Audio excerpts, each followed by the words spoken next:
গণভোটে হায়ের পক্ষে কারণ হচ্ছে গণভোটে যদি হা জয়যুক্ত হয় আমাদের যে নেক্সট সরকার আসতেছে সেই সরকার এসে সাংবিধানিক যে সংস্কারগুলো সেই সংস্কারগুলো করবে। কী কী সংস্কার করবে? সংসদে উচ্চকক্ষ হবে এবং উচ্চকক্ষ হলে কি হবে, উচ্চকক্ষ যেহেতু আনুপাতিক হারে হবে সেজন্য যেই দল ক্ষমতায় আসবে তারা কখনোই উচ্চকক্ষে সংখ্যাগরিষ্ঠতা পাবে না। ফলে যেটা হচ্ছে উচ্চকক্ষ কোনো সাংবিধানিক সংস্কার করলে উচ্চকক্ষ আটকে দিতে পারবে। দ্বিতীয় হচ্ছে যে আমাদের দেশের এমপি যারা হয় জনগণের ভোটে তারা কিন্তু জনগণের কথা বলতে পারে না, তারা বলে দলের কথা। কারণ জনগণ তার দলের বিপক্ষে কোনো কথা বলে তার সংসদ সদস্য পদ চলে যাবে। বাট এই সংস্কারের পরে যেটা করা হয়েছে তারা শুধু অর্থ বিল এবং আস্থা বিল মানে ওই দলের সংসদ সদস্য সরকারের বিরুদ্ধে অনাস্থা দিতে পারবে না এবং অর্থ বিলটা ভ্যাটও দিতে পারবে না। এই দুইটা বাদে যে কোনো বিলে তারা সরকারের সমালোচনা করতে পারবে। ফলে সংসদ হবে প্রাণবন্ত। স্পিকারগুলো হবে স্পিকার সরকারি দলে, ডেপুটি স্পিকার দিতে হবে বিরোধী দল থেকে। তাহলে কি হবে?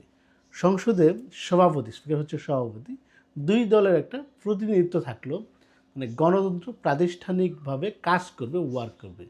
এটা না হলে আগে যেটা হতো স্পিকার হচ্ছে সরকারি দলের, ডেপুটি স্পিকার সরকারি দলের, এরপরে স্পিকারের যে প্যানেল থাকতো সেটাও সরকারি দলের। বিরোধী দলের সংসদ সদস্য সংসদে গিয়ে কথা বলতে পারতো না, সুযোগ পেত না, বৈষম্যের শিকার হতো এবং এই যে সরকার যে সিদ্ধান্ত নেবে সেটার বিরুদ্ধে ভোট দিতে পারতো না। এইটা আসলে গণতন্ত্র ওয়ার্ক করতো না। এগুলো তো সংসদ। আবার রাষ্ট্রপতি নিয়োগ যেটা সেটাই হবে, কিন্তু রাষ্ট্রপতির হাতে কিছু ক্ষমতা দিবে, রাষ্ট্রপতির হাতে ক্ষমতাই দিতে হবে। রাষ্ট্রপতি একটা অলংকারের মতো বাংলাদেশে এখন। ওই বড় একটা ভবন, এখানে অনেক মানুষজন, অনেক এমপ্লয়ি, এটার দরকার ছিল না, এটা কোনো কাজ না, ইউজলেস হয়েছে। রাষ্ট্রপতির এই পদটা ফাংশনাল হবে, তার কিছু দায়িত্ব আসবে, তার কিছু ক্ষমতা আসবে। এরপর বিচার বিভাগ পূর্ণাঙ্গ স্বাধীনতা পাবে। এইখানে প্রধান বিচারপতিকে নিয়োগ দেওয়ার একটা বিধান তৈরি করা হয়েছে।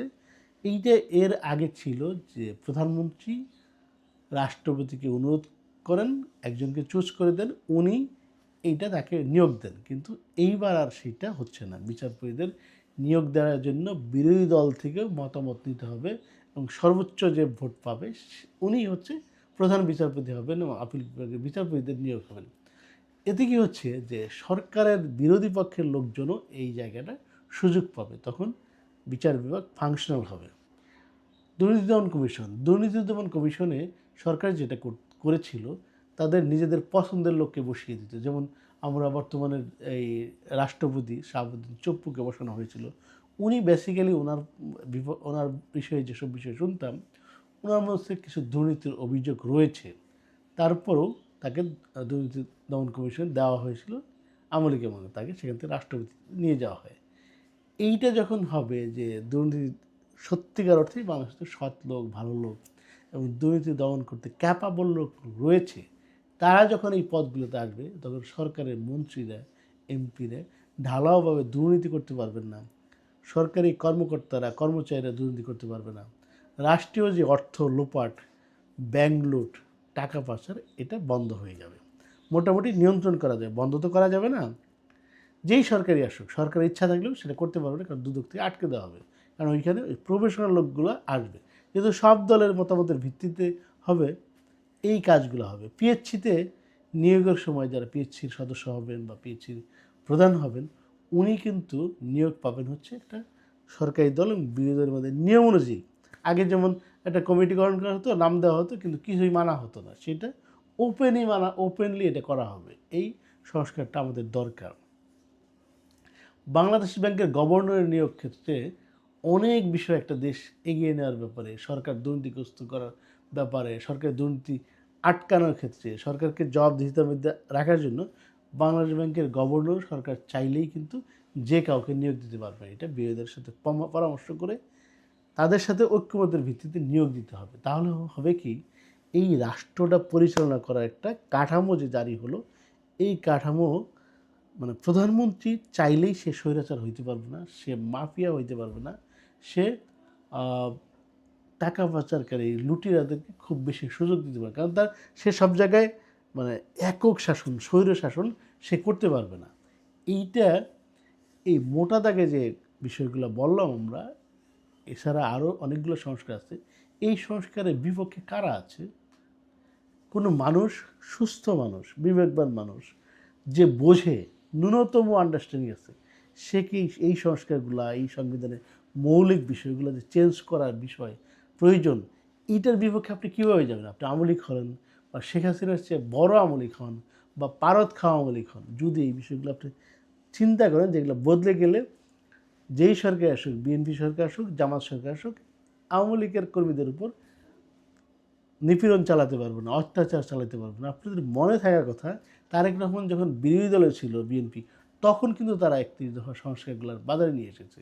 কারণ তারা এরকম কিছু সংস্কার করেছে যে 10 বছরের উপর থাকতে পারবে, এটা তাদের ছিল। এবং দলীয় প্রধান, সরকার প্রধান একই ব্যক্তি হবে না, সরি, এটা ছিল না, তাদের সংস্কারগুলো ছিল। ফলে বিরোধী দল থাকতে এখন যারা আওয়ামী লীগ আছে, তাদের জন্য মূলত এই সংস্কারগুলো আরও বেশি কার্যকর। কারণ তারা রাজনৈতিক অধিকার পাচ্ছে না, কিন্তু তারা ফ্যাসিবাদী শাসক, সেই জন্য রাজনৈতিক অধিকার হারিয়েছে। কিন্তু যারা আওয়ামী লীগের লোকজন আছে, তাদের সন্তান, তাদের ভবিষ্যতের জন্য, এই বাংলাদেশের রাজনীতি চেঞ্জ করার জন্য, নতুন বন্দোবস্ত, একটা সুন্দর বাংলাদেশের জন্য, বাংলাদেশের বাক বদলের জন্য এই সংস্কারগুলো প্রয়োজন। এই সংস্কারগুলো কিন্তু না হলে সরকার চেঞ্জ হবে, রিজিম চেঞ্জ হবে, বাংলাদেশ চেঞ্জ হবে না।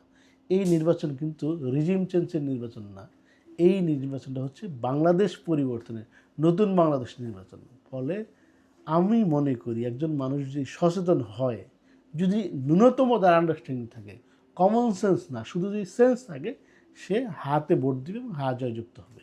এবং আল্লাহর রহমতে আমরা যেটা দেখতে পেরেছি, হায়ের অবস্থান খুব ভালো, মানুষজন আবার হায়ে প্রচুর ভোট দিবেন, এবং এইটা খুব ভালোভাবে সংস্কার প্রস্তাবগুলো তৈরি হয়ে যাবে। ধন্যবাদ সবাইকে।